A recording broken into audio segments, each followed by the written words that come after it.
Video ini gue bikin buat kalian semua yang mau sukses di usia muda. Di video kali ini gue nggak akan ngajarin hal-hal basic kayak gimana caranya nabung, ya kan, compounding, bla bla bla. Gue yakin kalian udah banyak dengar tentang hal itu. Gue nggak akan ngajarin yang basic-basic, trivia yang kalian bisa cari di Google. Ini yang pertama dan menurut gue paling penting kalau kalian mau jadi orang sukses adalah kalian harus filter informasi. Karena otak kalian ini yang ngontrol semuanya, yang ngontrol tangan kita, ya, cara kita ngetik, semua itu adalah dari otak kita. Jadi kalau kita bisa ngefilter informasi yang masuk, kita punya barrier filternya masuk informasi, kita bisa jadi orang yang jauh lebih pintar. Maksudnya apa? Kita jangan dengerin orang yang hidupnya kita nggak mau contek. Ini gue akan terus tekan-tekanin ke kalian. Banyak orang yang masih sangat terpaku pada sistem perbudakan modern ini. Di sini salah satu trait untuk bisa sukses adalah kalian komit ke sesuatu yang kalian udah janji kalian mau lakuin. Janganlah jadi kutu loncat gitu. Gue banyak banget punya temen yang mau sukses. Dia coba jadi agen asuransi. Baru coba 3 bulan dia kayaknya bukan buat gue. Dia coba jadi agen properti. Kayaknya bukan buat gue. Coba jadi videografer. Kayaknya bukan buat gue. Hidup lu mau jadi apa? Baru coba satu, lompat ke yang lain. Yang ini dia susah dikit, lompat lagi. Setiap ada hal susah di hidup lu, bikin bisnis, suppliernya begini, bikin bisnis, ini, akuntan gue pusing. Setiap kalian ada masalah, kalian kabur dari masalahnya, ya. Terus kalian nyalain dunia. Nggak bisa begini, terang aja dia privilege, makanya bisnis jalan. Dia bapaknya ini ada orang dalam. Kenapa lu pusingin bapaknya ada orang dalam? Kenapa nggak lu cari koneksi aja biar lu bisa punya orang dalam masuk ke perusahaan itu? Gampang kan? Cari perusahaan. Ya, lu mau masuk perusahaan mana? Cari perusahaan, cari di LinkedIn. Siapa yang kira jadi atasan kalian? Ajak ngobrol. DM di Instagram. Gue punya value ini, gue bisa bantu lu. Ketemu di luar, ya kan? Kasih 1 whisky, 2 whisky. Selesai kan? Masuk. Orang dalamnya punya sendiri.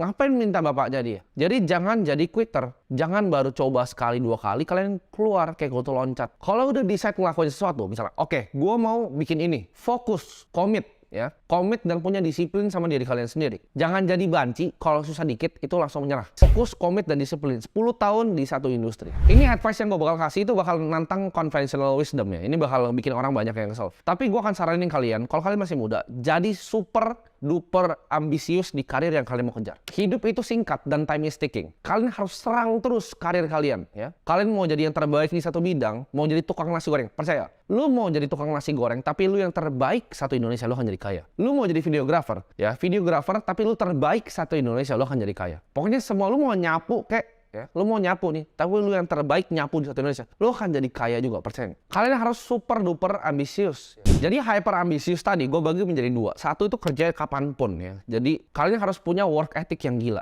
Gue ketemu sama salah satu, gue nggak usah sebut ini, satu keluarga Konglo, top 10 di Indonesia. Dia punya gerai yang warna merah, ya, yang kalian suka lihat. Gue ngobrol sama dia.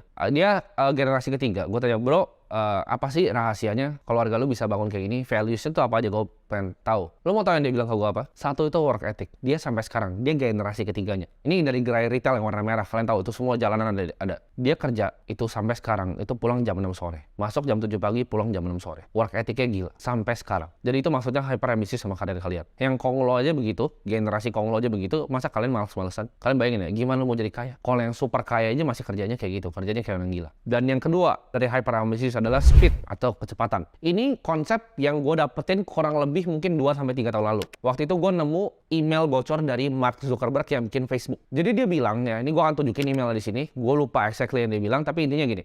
Dia bilang masalah paling utama dari kita adalah development speed. Programmer lama dan kita perlu develop lebih cepat. Karena dengan develop yang lebih cepat, kita bisa eksekusi lebih cepat. Jadi development speed itu mengaruh ke execution speed. Satu email itu mengubah hidup gue. Cepat mereka. Nah ini gue bakal bikin video ini bakal banyak dibenci nih. Gue bakal kasih tahu lagi nih trik-triknya untuk jadi kaya. Adalah fuck your passion. Artinya apa? Lu nggak makan dari passion lu. Nggak usah lah jadi orang idealis, ya. Nggak perlu. Di dunia ini tuh nggak perlu orang idealis. Fokus cari duit dulu. Kalau lu mau pusing-pusingin passion, itu adalah resep tercepat untuk lu jadi miskin. Ini gue kasih tahu ya. Gue kasih contoh tentang passion. Ini ada Zhong Shanshan kalau gue nggak salah namanya. Itu billionaire nomor 1 di Cina. Lu tahu dia jualannya apa? Botol air. Lu kira dia passion sama botol air? Dia like botol air terus dia sange gitu. Lu kira dia bawa tidur tuh botol air, sayang sama botol air? Enggak. Lu kira orang yang punya peternakan babi di Cina yang paling besar itu, ya, kalau gue nggak salah dia top 10 juga. Dia sayang gitu sama babi yang dia batok. Dia bawa tidur babinya. Dia lihat babi, dia sange. Enggak. Dia nggak peduli. Nobody gives a fuck about botol air sama babi. Yang dipeduli apa?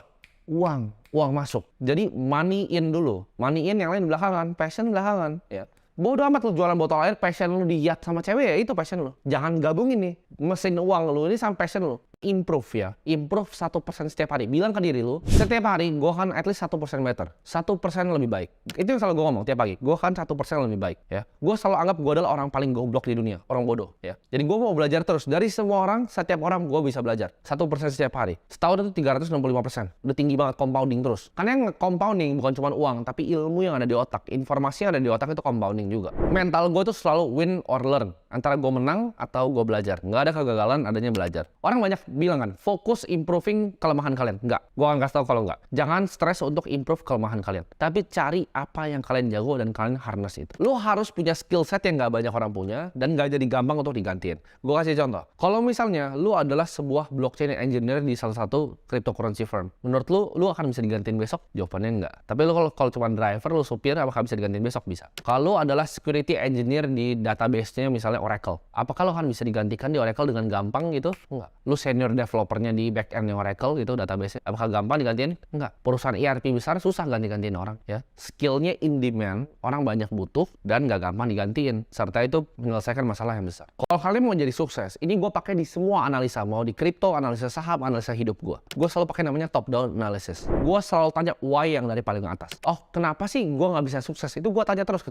diri gue. Kalau kalian tanya, kenapa kalian nggak bisa jadi miliarder? Kalian mungkin jawabnya, oh gue susah bos. Gue nggak bisa menjadi miliarder karena keluarga gue itu susah. Gue bukan dari orang kaya gitu. Itu kan belief yang kalian punya. Itu kepercayaan diri kalian yang kalian punya. Oke, lu nggak percaya kepada diri lu bahwa lu bisa ngasihin 1 miliar. Tanya, kenapa lu bisa nggak percaya sama diri lu? Kenapa lu nggak punya belief sama diri lu sendiri? Kalau lu bisa dapetin 1 miliar gitu. Karena gue bilang ya, kenapa kalian bahkan nggak percaya? Misal gue bilang, lu pasti bisa dapat 1 miliar. Lu akan mikir, 1 miliar mungkin nggak ya? Kayaknya susah ya 1 miliar. Gue bisa nggak ya? Itu kalian limit kepercayaan kalian sendiri. Kalian harus bilang, gue bisa untuk dapetin 1 miliar. Kenapa kalian akan mikir, oh kayaknya susah? Karena tadi yang awal bilang, tiap kalian kerjain sesuatu, kalian tuh banci dan pecundang. Baru susah dikit, kalian keluar. Jadi kalian nggak punya belief. Coba kalau kalian stick terus nih. Oke, 3 tahun kalian lihat hasilnya. Oh ya, prosesnya gini ya, uang gue makin banyak. Itu kalian akan lebih pede. Oh, kalau nextnya segini, bakal bisa. Misalnya, lu target 100 juta pertama. Dalam 6 bulan atau setahun lu dapat. Oh, oke, 100 juta bisa nih, ya kan? Tadi gue nggak punya, gue jadi punya. Sekarang targetnya lagi 1 miliar. Wah, jauh nih. Tapi gue yakin nih, karena gue udah pernah dapat 100 juta, 1 bulan bisa. Bedanya sama kalian yang baru target 100 juta nih. Terus di 80 juta, oh berhenti. Aduh, kayaknya susah. Kalian nggak akan pernah nyampe ke 1 miliar. Karena kalian nggak punya kepedean itu. Karena pede itu dibuild dari lakuin apa yang kita komitmen sama diri kita sendiri. Ya, jadi komit sama diri kalian sendiri. Percaya bahwa kapasitas diri lu sendiri, bahwa lu bisa ngubah hidup keluarga lu bisa jadi miliarder. Taruh 10-20 tahun